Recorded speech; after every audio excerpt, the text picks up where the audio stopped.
Salam, hörmətli izləyicilər.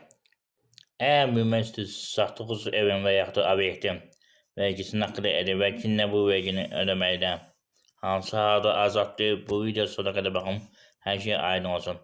Mən hüquqşünas Zaur Seyidzadə bu barədə məlumat verəcəm. Zəhmət olmasa videonu bəyənin və YouTube kanalına abunə olun ki, daha çox şəxsin bu barədə xəbər olsun.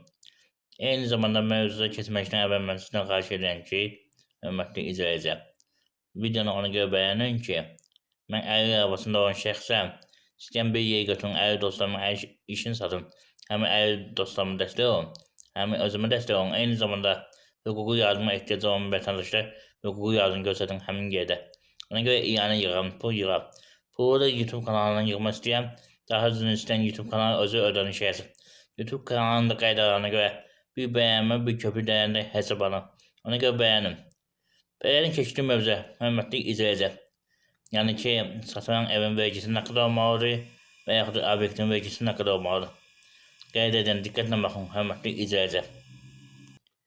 Birinci növbədə onu qeyd edin ki, vətəndaş əgər satdığı evdə qeydiyyatlar varsa, 300-dən artıqdırsa, o halda yəni ki, vergi ödəmir. Eyni zamanda yaşadığı evdirsə, yəni qeydiyyatı yoxdursa, bütün kommunal var, onun adını alırsa, işıq, qaz, su, hamısı onun adını alırsa, üçü arayışı yığmaqla sübut edə bilir ki, kommunal hamısı onun adını alırsa, o halda da vergi ödəmir bir şərtlə. O, onun tək yaşadığı evdirsə, hörmətli izləyicilər, nəzərə alın. Eyni zamanda qeyd edin ki, evin vergisi ödədiyi zaman, satdığınız zaman, oradan 30 kvadrat çıxır. Məsəl üçün aydın olsun deyəm, 130 kvadratdan 30 kvadrat çıxır, 100 kvadratın vergisini ödəyirsiniz.